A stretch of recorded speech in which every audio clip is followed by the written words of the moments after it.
लेकिन उम्मीद है कि आप लॉन्ग मार्च से मतलब अपडेट ले रहे हैं, सुन रहे हैं और आप इससे मुस्तफ़ीज़ भी हो रहे होंगे। हर बंदे का अपना अपना पॉइंट ऑफ व्यू है, होना भी चाहिए, और मैं इससे इख्तलाफ नहीं करता क्योंकि दुनिया इख्तलाफात राय पर कायम है। पीटीआई ने दरमियाने रास्ते के हवाले से कुछ तैयारियाँ कर ली हैं।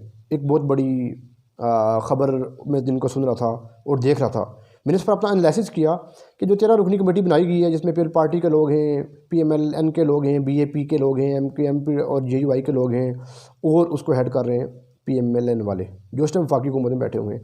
जबकि इस बयानिए को थोड़ा सा मैं क्लियर कर दूँ, जैसा कि आपने सुना कि फवाद चौधरी साहब ने कहा कि लोगों ने इसको बेस बनाया कि उन्होंने कहा कि आप हमें इलेक्शन की तारीख दें, मार्च में है, फरवरी में है, किस तारीख को हैं, कब होंगे, तो समझ आती है। आप संजीदा बात करें तो हमें समझ आती है, आप संजीदा मुज़ाकरात के लिए हमें कायल करें तो हमें समझ आती है। आप किसी एक बंदे को रिप्रेजेंटेटर बनाकर उससे एक बयान दिलवा दें और जो धमकियाँ दे रहा हो और आप कहें कि हम टेबल पर बैठ जाएंगे, हम आकर संजीदा मुज़ाकरात कर लेंगे, ऐसा कभी नहीं होगा। हम बिल्कुल नहीं आने वाले। मुफ्त का हमें एंगेज ना करें, और आप में किस तरह से एंगेज करके लॉन्ग मार्च से तुम्हारी तवज्जो ना हटाएं, और लॉन्ग मार्च पर इसका इफ़ेक्ट जो है हम नहीं होने देंगे। और कमेटी को हम कोई नहीं मानते, वो ये धमकी शमकियाँ आप दे रहे हैं हम इनको बिल्कुल नहीं मानते। और कौम बताएगी कि ताकत कहाँ है, अवाम कहाँ है, लोग कहाँ हैं, मुल्क कहाँ है, और हमने क्या करना है। अवाम फैसला करेगी, अवाम का समुंदर फैसला करेगा, अवाम का जो बहुत बड़ा सैलाब आ रहा है वो खुद फैसला करेगा कि हमने क्या करना है। हम किसी कमेटी को नहीं मान रहे।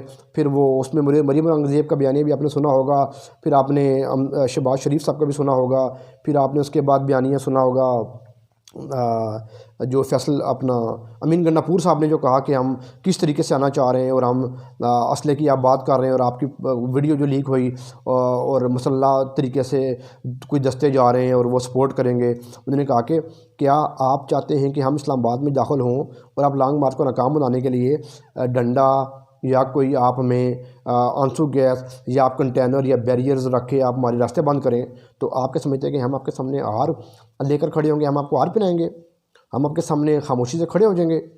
तो ये इन सिचुएशन को देखें, काइंडली सोचें समझें।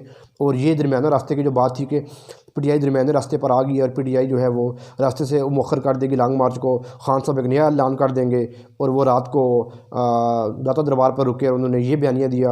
अब वो शारदा से नहीं कर रहे हैं और वो सुबह 11:30 बजे एक नया पैगाम देंगे। जी, इस तरह की काफ़ी ख़बरें लोग डिस्कस कर रहे थे। मेरे बेशुमार लोगों से दिन को भी गपशप हो रही थी, इस तरह की डिस्कशन बेशुमार लोगों की मैंने सुनी। लेकिन मैंने सोचा कि मैं अपना तजिया आप लोगों के सामने रखकर आप लोगों को अपनी राय से आगाह करूँ। और नाज़रीन, अपनी राय रखिए, अपनी राय का वज़न रखिए, अपनी अहमियत को पहचानिए, अपना पॉइंट ऑफ व्यू देने के लिए हर वक्त तैयार रहिए। तकलीद करें, अंधी तकलीद ना करें, पीछा करें, अंधा पीछा ना करें। फॉलोवर बने लेकिन अंधे फॉलोवर ना बने। I am not supporter of any political party, just it's my duty to share my response, my point of view in front of you people from this platform, and I will try my utmost level of every discussion I will share towards you people। और मुझे उम्मीद है कि मेरा बयानिया आप इससे खिलाफ कर सकते हैं। आप कह सकते हैं कि जी हम आपके बयानियों को नहीं मानते। I will accept it happy heartedly. मैं आपसे कोई नाराज़ नहीं होता। मैं किसी से ये नहीं कहता कि आपका बयानिया है मैं इसको मान लूँ। मेरा अपना बयानिया जो मैंने आपको दे दिया, आपके सामने रख दिया, आप भी अपना रख सकते हैं। लेकिन एक बात ज़रूर सोचिएगा कि आप जो कर रहे हैं, जिस तरफ आपको लेके जाया जा रहा है, सोचें ज़रूर। हिकमत, तदब्बर, दानाई, अल्लाह ने आपको जो दिमाग दिया ना 2.5-3 किलो का, ये आपके ऊपर एक खाली डब्बा नहीं रख दिया। ये बड़े कम्प्लेक्स और बड़ी पेचीदा किस्म की चीज़ है, और इसको सिर्फ इस्तेमाल करना शुरू करें ना तो ये बड़ी सिंपल सी बन जाती है। इसको सिर्फ इस्तेमाल करें और देखें और समझें और हमेशा समझते रहें, सीखते रहें, और सीखते सीखते आप अपना ज़िंदगी का सफ़र जारी रखें।